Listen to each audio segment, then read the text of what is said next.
శనివారం భారత స్వాతంత్ర యోధులు భగత్ సింగ్, రాజగురు, సుఖదేవుల 93వ వర్ధంతి సందర్భంగా యాదాద్రి భువనగిరి జిల్లా ఆలేరు పట్టణ కేంద్రంలో వర్ధంతి సభను ఘనంగా నిర్వహించారు. ఈ సందర్భంగా కుమార్ ఉదయ్ శ్రీకాంత్ మాట్లాడారు. శనివారం భారత స్వాతంత్ర యోధులు భగత్ సింగ్, రాజ్గురు, సుఖ్దేవ్ల 93వ వర్ధంతి సందర్భంగా యాదాద్రి భువనగిరి జిల్లా ఆలేరు పట్టణ కేంద్రంలో వర్ధంతి సభను ఘనంగా నిర్వహించారు.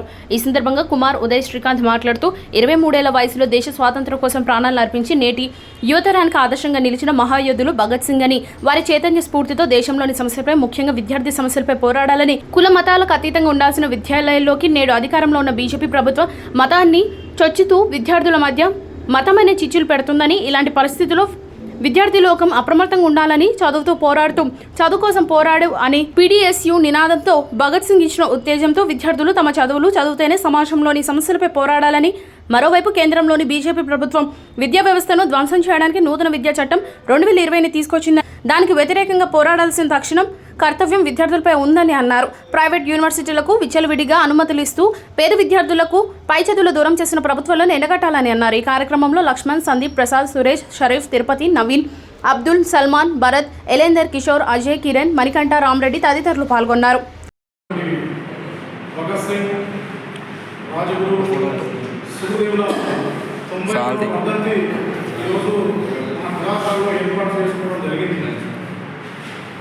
ఇవాళ విద్యార్థులు, యువతరం, ఐటీ కళాశాలలో భగత్ సింగ్ వర్ధంతి నిర్వహిస్తున్నారు కదా.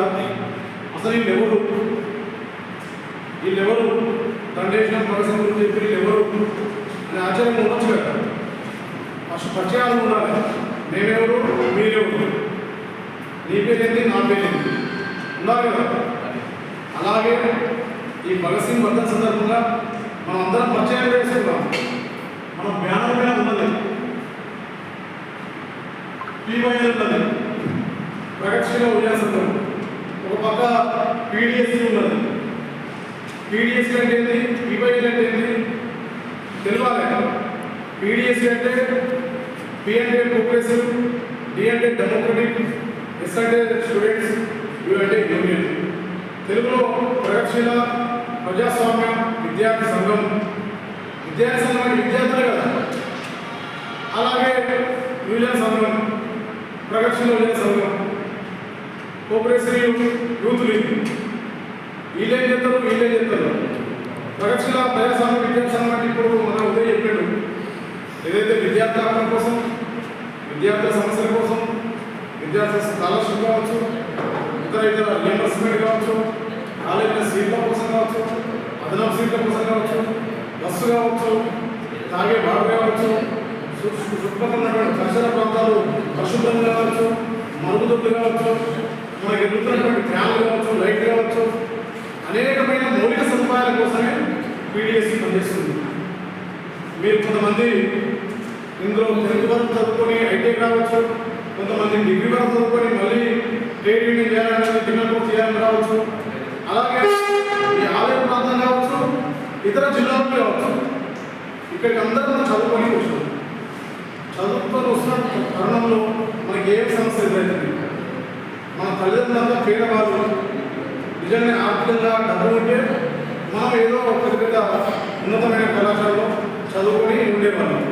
మనం ఆ పరిస్థితి లేదు కాబట్టి విద్యను ఎక్కడ దొరికితే అక్కడ మనం ఈ జిల్లాలు పక్కన పెట్టి వచ్చి విద్యను అభ్యసిస్తున్నాం. చాలా ఎలక్ట్రిషియన్ కావచ్చు, ఫిల్టర్ కావచ్చు, డీజిల్ కావచ్చు, అనేకమైన టెక్నికల్ కోర్సు, కంప్యూటర్ కోర్సు కావచ్చు. ఆ కోర్సుల కోసం అందరూ నేర్చుకుని వస్తున్న తరుణంలో విద్యార్థులకు ఏ సమస్య ఎదురైతే ఉంది. మనలో బస్సు కావచ్చు, ఫస్ట్ మెయిన్ మౌలిక ఫస్ట్ ఇది ఎక్కడో ఫస్ట్ అంటే ఎక్కడో ఇక్కడ ఐటీ కళాశాల దాని స్టాఫ్ అనేది ఉండదు. ఆ పాస్ ఇచ్చే వాళ్ళు కూడా డిపో మేనేజర్ పాస్ ఇవ్వడు. మీరు ఏడంటే అన్ని నడుచుకుంటూ పోవాలి. వర్షాకాలం అనగా, వానకాలం అనగా, ఎండాకాలం అనగా విద్యార్థులు ప్రభుత్వ కళాశాల ఐటీ విద్యార్థులు అనేక ఇబ్బందులు పడుతున్నారు. ఇక్కడికి వచ్చిన తర్వాత గ్రౌండ్ ఉంది. మనకు మొత్తం గ్రౌండ్ ఉంటే ఇక్కడ ఆడుకొని ఆటస్థలాలు ఆటస్తులు ఉన్నాయి, పీటీలు ఉన్నారు. అలాగే గ్రౌండ్లో శుభ్రంగా ఉన్నాయి. అన్ని చెట్లు అంతా వానకాలం నీరు వస్తే అన్ని మురి పూతలు, దోమలు, ఇటుకలు అన్నీ ఇలా ఉన్నటువంటి పరిస్థితి. అలాగే మనకు ఉన్నటువంటి మంచి భవనాలు ప్రశాంతంగా ఏ సబ్జెక్ట్ అయితే మనం వినాలనుకుంటున్నాము. లెక్చర్స్ కావాలి. ఒక లెక్చర్స్ 5 సబ్జెక్టులు తెలుస్తున్నటువంటి పరిస్థితి ఉంది. ఒక లెక్చర్స్ 3 సబ్జెక్టులు తెలుస్తున్నటువంటి పరిస్థితి ఉంది. ఏ సబ్జెక్టు ఆ లెక్చర్స్ ఉంటే విద్యార్థులకు కొన్ని ఉదాహరణలు చెప్పి మంచిగా అర్థం చేసే విధంగా ఉంటుంది. ఇక వాళ్ళు కూడా అదనపు భాగంగా మనం కూడా ఇరవై సబ్జెక్ట్ ఇప్పుడు మా ముగ్గురు మాట్లాడితే ఒకటే మాట్లాడారు అలాగే అందరూ మాట్లాడితే కొంతమంది కొన్ని మాట్లాడతారు, కొంతమంది మాట్లాడతారు, కొంతమంది ఏ విధంగా విద్యార్థులకు అర్థమయ్యేదని చెప్పేది అర్థమవుతుందా అర్థమవుతుందా సార్ అలా విధంగా చాలా ఉంటుంది.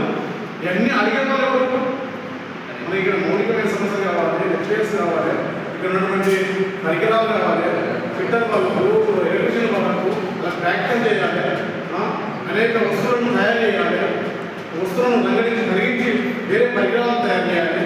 ఎన్ని ఎలక్ట్రికల్ ఉండాలి కదా, పరికరాలు ఉండాలి